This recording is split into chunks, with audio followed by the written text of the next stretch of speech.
All right, Saturday, the 7th of September 2024, exactly 9 p.m. East African time.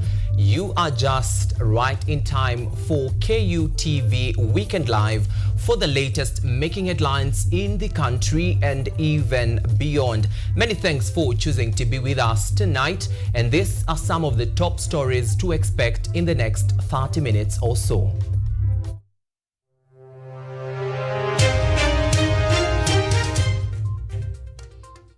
Tonight, death toll of students who died from the Hillside and Arasha Academy fire tragedy rises to 21 after 2 more pupils succumbed to injuries, with postmortem set to begin on Tuesday. Embu Governor Cecily Mbarire cites duplication as a major cause of unequal bursary distribution among learners. Plus, prisons in Kenya ordered to set aside land for building of mosques and churches in a move to champion for spiritual reforms in the institutions. And Dr. Dennis Besige Mukama from Kenyatta University announced as the recipient of the prestigious 2024 Norman E. Bullock Award from the World Food Prize Foundation.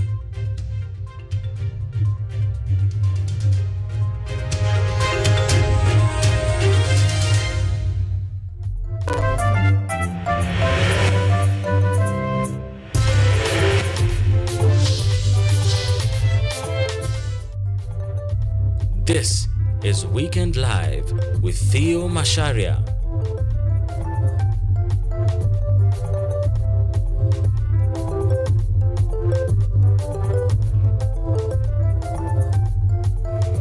All right, and that's in order. Remember, we'd also love to hear your feedback on our social media platforms. We are streaming live on YouTube at KUTV News Kenya, or even talk to us on our X platform, that is at KUTV_Kenya. Or even you can get up close with me on my personal social media handles, that is at Theo_Macharia. Our sign language interpreter for tonight is Mutava Mwongeli. And once again, my name is Theo Macharia. Welcome to the broadcast, and let's bring you up pace and candid with the latest. The death toll of students who died from the Hillside and Arasha Academy fire tragedy has risen to 21 after 2 more pupils succumbed to injuries while receiving treatment. This is according to government spokesperson Isaac Mwaura, who spoke while addressing the press in Nyeri County on Saturday. Additionally, government pathologist Dr. Johansen Odwor revealed that the exercise of retrieving the bodies from the scene was complete, and the process of conducting post-mortems will begin on Tuesday, September 10th. According to the pathologist, the bodies of the deceased were extensively burnt, making it difficult to recognize the identities of the pupils killed in the inferno.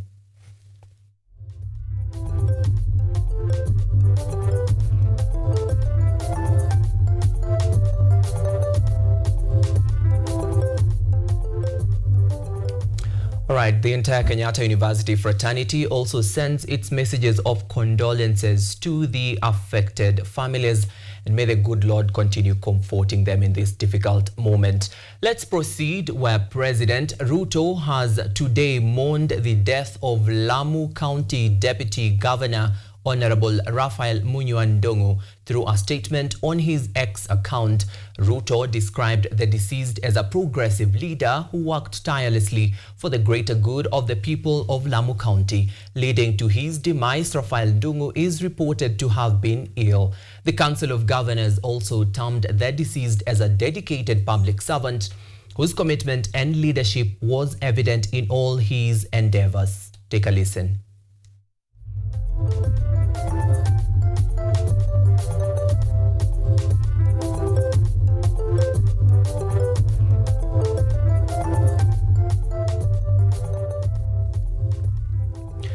Embu Governor Cecily Mbarire is calling for the streamlining of government bursary programs to address issues of duplication and ensure equal distribution of funds. Mbarire raised concerns about situations where some students receive multiple allocations which excludes other deserving students from accessing the much-needed educational support. Diana Nashipai now details. Anna Cecilia Mbarire has called for the streamlining of bursary allocation programs to eliminate duplication and allocation of multiple funds to the same individuals.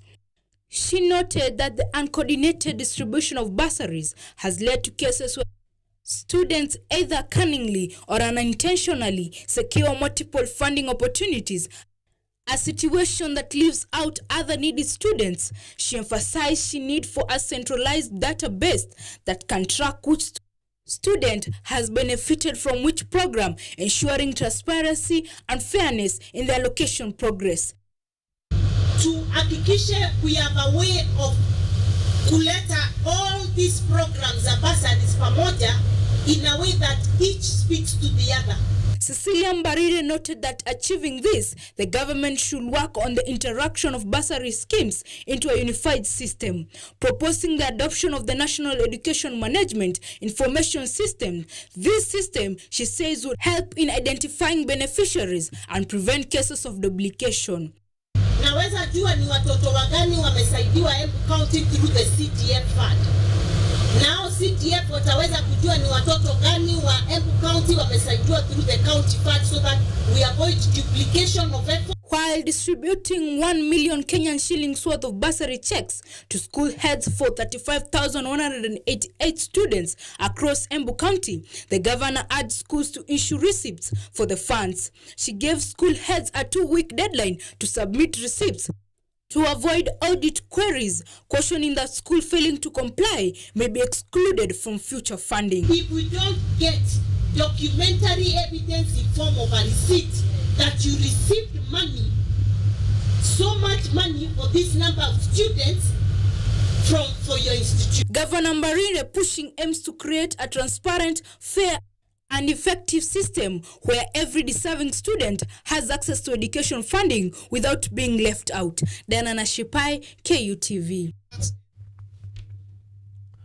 All prisons in the country have been ordered to set aside land for building of mosques and churches as a part of championing for spiritual reforms in the institutions.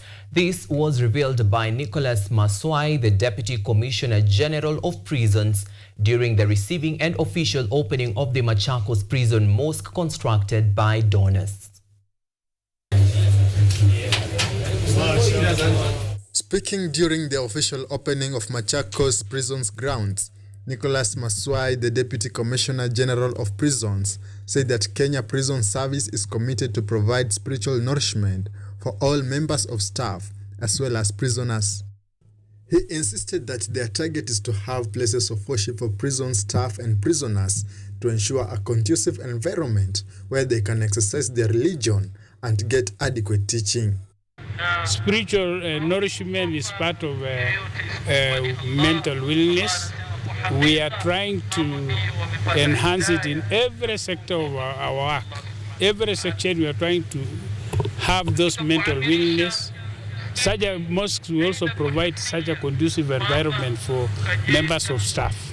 Maswai assured Kenyans that the prison service is committed to provide land where donors willing will put up churches and mosques, adding that the government has recruited Malims who are inducted and posted in various stations across the country, and more will be recruited, including those of other religions. The Kenya Prison Service is willing to provide land where we are able for those donors who wish to put up mosques and also churches. The government recruited Malims who are inducted and deployed in various stations across the country, and we have put forward a request to recruit more, not only for the Muslims but also for other disciplines within the service. The Chief Malim Kenya Prisons encouraged the prisoners to attend the mosques and to avoid excuses for not attending, since the service has been brought near to them. Kwa msikiti hapa itakuwa ni impetus ya kufanya, labda mtu hata kuwa na excuse, pengine ni member of staff anatoka kazi jioni, kama msitu kwa mbali akasema hata make kwenda kwa swala ya jioni, so anamizi kukali. So hiyo excuse sasa today tumeiondoa. The Deputy Commissioner confirmed that all prison officers received their salaries increment on August 2024 as directed by the President. Colin Swempa, KUTV.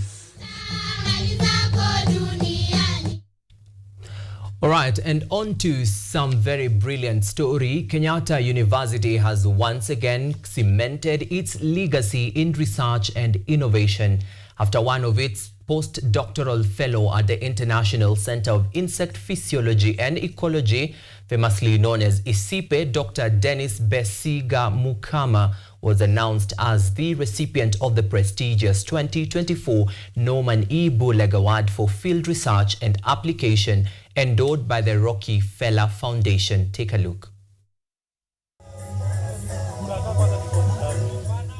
Following his innovative low-cost technologies that have impacted agricultural practices across East Africa, Dr. Dennis Besige Mukama, a soil scientist from Kenyatta University, has been named as the 2024 recipient of the Norman E. Bullock Award for Field Research and Application, endowed by the Rockefeller Foundation.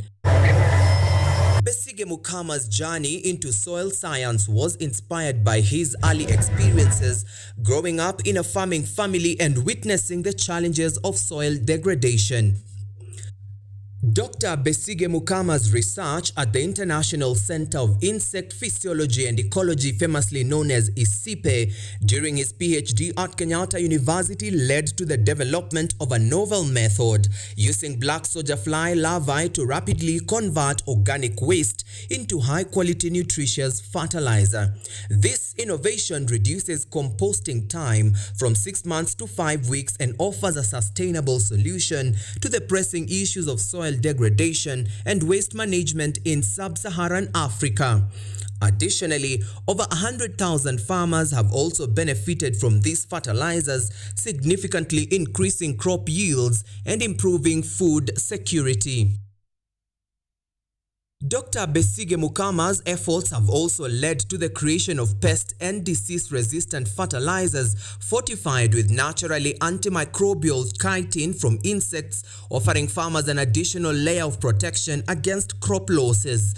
His leadership in training over 2,300 organic fertilizer manufacturers and traders, plus his collaboration with the African Union to standardize insect-based fertilizers, has set the stage for widespread adoption and commercialization of these products across the continent. Following the announcement by the World Food Foundation, a thrilled Dr. Besige Mukama stated that receiving the prestigious award has refueled his energy in harnessing the immense power of insects and sustainably transforming agriculture for improved food security while ensuring climate resilience and one health. Marshal Hussein, the Chief Operating Officer of World Food Prize Foundation, highlighted that Dr. Besige Mukama's innovative approach to transforming waste into valuable resources and his dedication to improving the livelihoods of farmers across East Africa makes him a truly deserving recipient of this prestigious award. The award will be presented to Besige Mukama during the 2024 Norman E. Bullock International Dialogue in Des Moines, Lower United States of America, where he is expected to share his inspiring story and vision for the future of sustainable agriculture. Theo Macharia for KUTV. Right, that thrilling story from the entire Kenyatta University fraternity brings us to 15 minutes past the top of the hour. And now we take our first short commercial break. See you on the other side with more top stories. Keep it KUTV Weekend Live.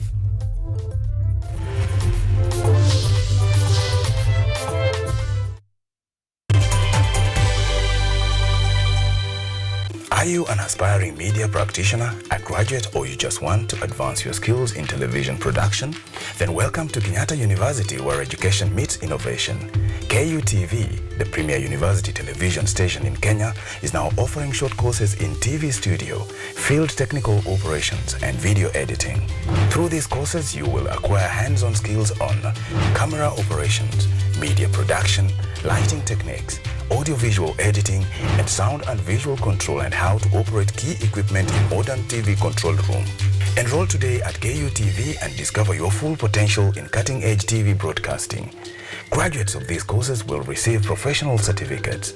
For more information, visit our offices at KUTV Studios or call us on 020-870-4252 or 020-870-4255 or SMS us on 0739-110-544. KUTV, a new experience.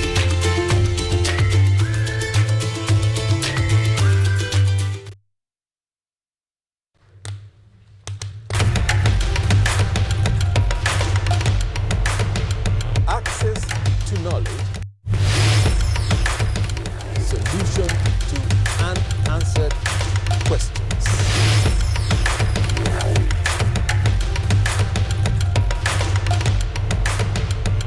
Guidelines to pursuing your rights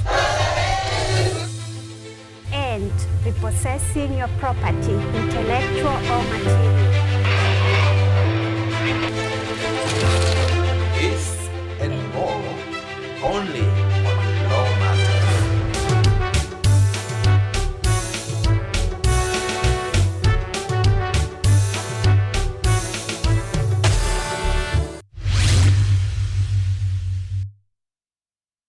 Get ready to embark on a journey into the exciting world of technology as we uncover the latest trends, interview top thought leaders, and dive deep into the world of tech like never before. Currently, we are facing the challenge in terms of finance. It requires one to move from different counties because we really need a large data set for our model to be more accurate. In this new and exciting series of the Technovation Show, join me, Yvonne Kimuma, every Monday 8:30 p.m. for a fun and thrilling experience as we explore the cutting-edge developments, meet visionaries driving change.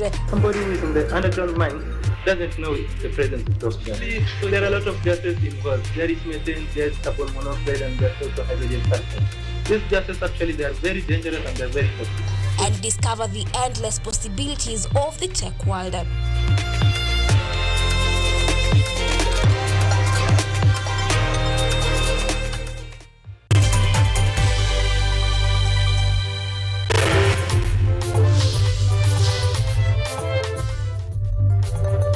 You are watching Weekend Live with Theo Macharia.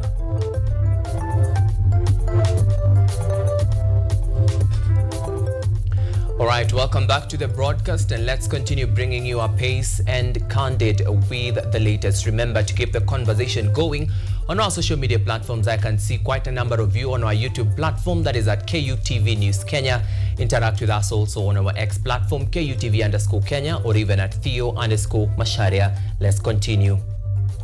The Mau Mau Original Trust members in Narok County are urging the county government to allow them build a museum at the site where they believe that the Breton colonizers buried several Mau Mau freedom fighters alive before independence. They are also requesting for the construction of a monument in the area to appreciate the freedom fighters in Narok County. Mau Mau Original Trust members in Narok County, led by their South Rift Region Chairman Daniel Kamau, now wants the county government to recognize their freedom fighters by allowing them to build a museum at a place where the freedom fighters are believed to have been buried alive by the British colonies. This is a site that borders the Narok Lokot along the Narok-Nakuru Highway, with a building built by the white man during the colonial period. Tunataka sisi tupatiwe makaburi ya wazazi wetu ili tuweze kujenga museum, tuweze kujenga mnara pale. Speaking in a meeting with the trust members at the Narok Youth Empowerment Hall, Kamau stated that the trust is still pushing for compensation from the British government for all Kenyans for the torture inflicted on them during the colonial period. Kwa malipo na findi ya watu wa Maumau, ningetangazia Wakenya wenzangu wawe na subira. Kwa sababu hiyo findi tunaifikia pamoja na serikali ya Kenya Kwanza na hilo jambo litatimia. He insisted on the need to erect a monument on an old holding place known as Jelandogo that was used to hold the freedom fighters before their execution. These sentiments were echoed by other trust members. Saidiwe hiyo kiwanja tupewe. Ninyi tujenge hiyo monument ya watoto wetu wasomage wakakuja wakasoma kulikuwa hivi uhuru ilipatikana hivi. The trust members insisted on the specific places where they wanted the museum and the monument to be built, saying that if they are moved to another ground, the museum will not be relevant to them and the generations to come. Bennett, Jasmine, KUTV. As the highly contagious strain of Mpox spreads across the world, experts say some skeptics are spreading misinformation. Here is a report debunking some of the misinformation courtesy of Voice of America. A new, highly contagious and severe strain of Mpox virus, formerly known as monkeypox, is spreading across the globe following a major outbreak in Africa. Clade 1b, a new variant of Clade 1, first reported last September among sex workers in the mining town of Kamituga in the Democratic Republic of Congo, has now mutated, affecting children younger than 15. On August 14th, the World Health Organization and Africa Centers for Disease Control and Prevention declared Mpox a global public health emergency for the second time in 2 years, after it spread to Congo's neighboring countries, which had no previous record of Mpox cases.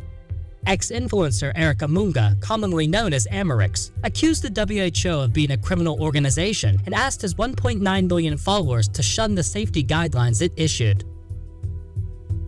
Monkeypox is a scam. Don't comply. Refuse. Pfizer wants to clear its COVID-19 vaccine stocks after people shunned them. Africa's corrupt political establishment wants to divert the boiling Gen Z rebellion. Mpox is another scam by WHO crook. That is false. Mpox has killed 517 and infected 17,000 this year alone, the African CDC reported. COVID-19 vaccines do not apply to Mpox prevention. A smallpox genius vaccine, developed by the Danish company Bavarian Nordic, is used to protect against the Mpox virus. The Mpox virus was discovered in 1958 in a colony of monkeys. The first case of human infection was recorded in 1970 in the Democratic Republic of Congo. While thoroughly false, Amunga's call of no compliance with the WHO Mpox recommendations and his betrayal of the vaccine as a scam are part of a viral global trend on X involving thousands of anti-vaxxers and reaching millions of users. All right, let's continue exercising precautionary measures even in the wake of misinformation or what others will call disinformation. But we say you better be safe than sorry. Let's proceed where young Kenyan video game developers and filmmakers use themes from African folktales and urban legends as Africa's gaming industry is estimated to surpass, listen to this, the $1 billion revenue this year. Its rapid growth is fueled by a young population, better internet access, and a rising number of game developers who focus on animation and storytelling.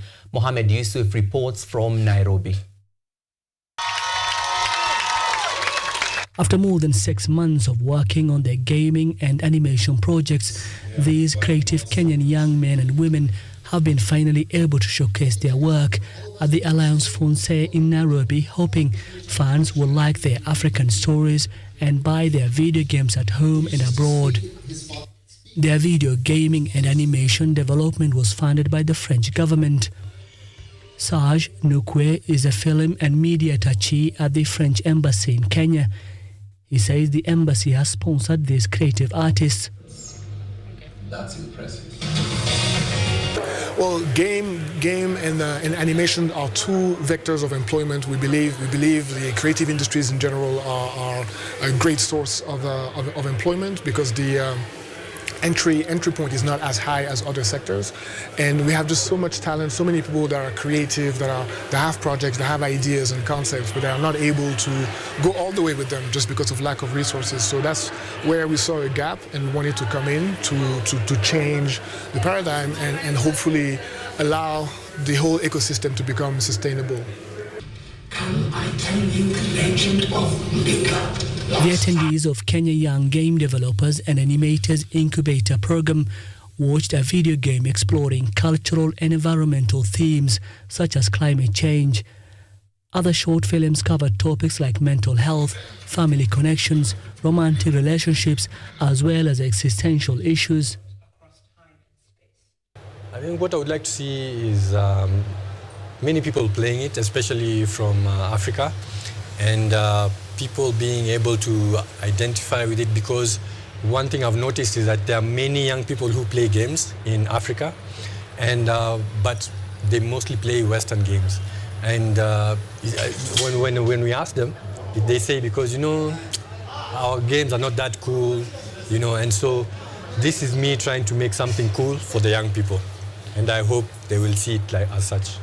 And I would say the importance of storytelling in gaming is it's very crucial, because we need to tell our own stories through digital mediums such as animation and gaming. The video game market in Africa has shown promising growth, from $862 million in revenue in 2022 to a projected $1 billion in 2024, an 8.7% increase according to the Newzoo Games Analytics company. The creative video gaming sector is attracting millions of dollars worth of funding from Microsoft, Disney and Sony, allowing African developers to create more games with African themes and promote them across the continent. And so what we're interested in is creating jobs and economic development for people who are interested in telling African stories. And there's so much talent and so many great stories that exist on the continent, and we're trying to help give them a voice to be able to do that and to monetize it and make a living from it. These events in Kenya are part of a greater effort to support game developers and animators, help them finance their projects, learn new skills, and help them realize their dreams. Mohammed Yusuf, VOA News, Nairobi. All right, 27 minutes past the top of the hour, and news reaching our desk is that a section of Isiolo Girls' dormitory is said to have caught fire just moments ago. Well, trust KUTV to bring you apace and candid or with the latest developing stories as this story unfolds. We will be bringing you apace and candid with this story in our subsequent bulletins. But at this juncture, we take our second short commercial break. See you on the other side with more top stories.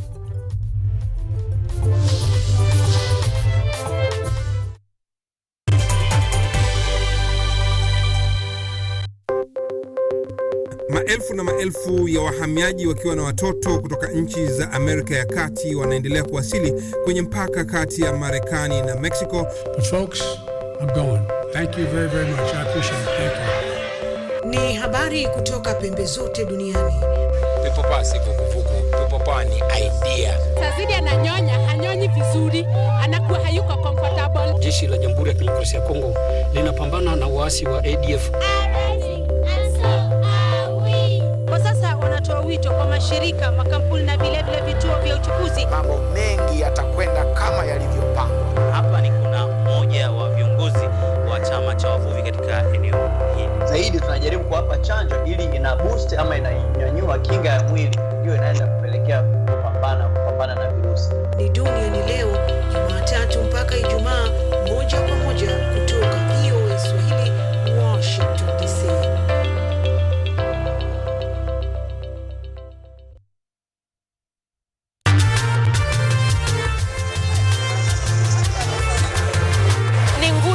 Na uso wa jamii.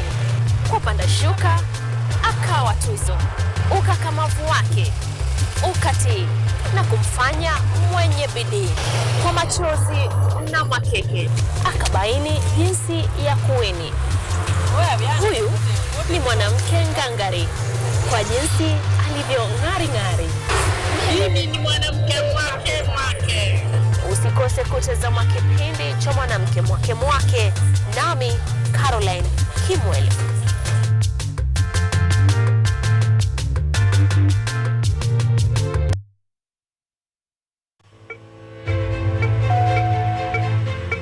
Imagine a world where you are empowered to take charge of your health, where you are well informed about the latest advancements in healthcare and understand the policies that impact your well-being.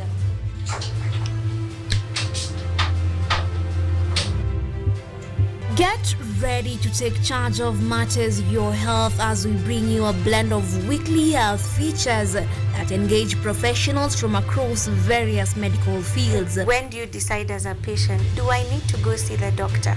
We are at a stage where we are seeing all this manner of chronic illnesses and we wait until we get a disease and then is when we go ahead. From the most mundane to the complexities that perhaps seem overwhelming, we got you covered. In terms of the factors that might be attributed, there are hereditary factors that means it could be genetic, so that's one factor. But there are other factors as well, like nutritional deficiencies. So some vitamins such as folate have been identified to be a factor in those. So our mission is to break down intricate health topics into understandable and actionable insights. Join me, Yvonne Kimuma, every Wednesday 9 p.m. on KUTV's News at 9, where your health is our priority.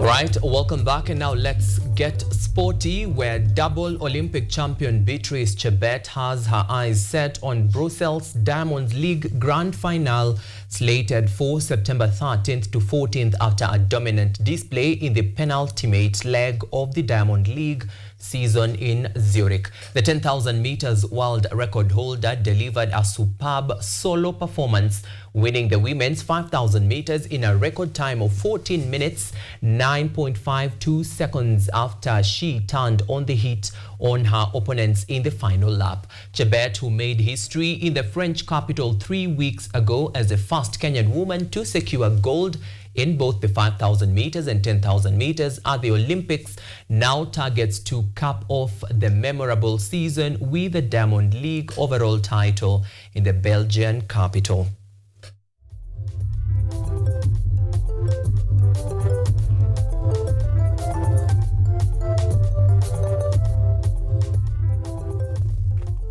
The battle for the National 7th Circuit title heats up this weekend as the series enters the penultimate leg in Mombasa County.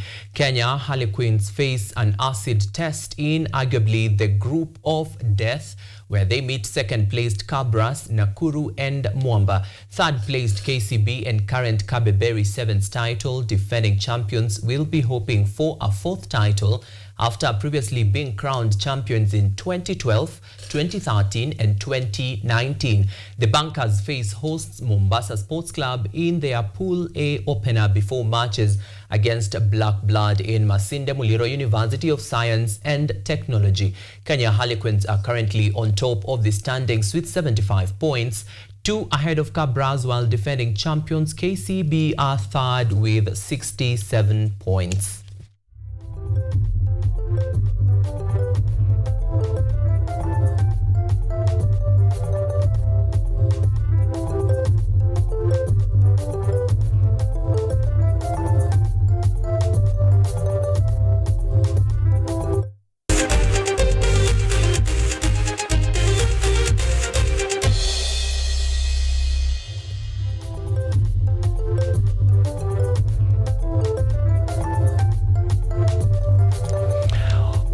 That sports bumper tells us it's time for us to wrap our 30 or so minutes of bringing you a pace and candid with the latest making headlines in the country and even beyond. Remember, as I had notified you earlier, news reaching our desk is that a section of Isiolo Girls' dormitory is said to have caught fire just moments ago, and we will be continue bringing you up to speed with this developing story. And to you, our viewer, many thanks for choosing us tonight once again to inform you with the latest. And to the men and women behind the cameras who've made this bulletin a success, my director Kimani James Baraka, Asante Sana. On the graphics was Eric Mshila, and my sound engineer Ismail Akunda. Many thanks for making this broadcast a success. See you again next Saturday, same time, same place, with different energy and different stories. And in a world where you can be anything, please remember to be kind to one another. Our sign language interpreter for tonight has been Mutava Mwongeli, and my name is Theo Macharia. Many thanks for tuning in online and on air. Online viewers represented by Austin Akonya. Many thanks for watching the broadcast. Until next Saturday, take care, God bless. See you then.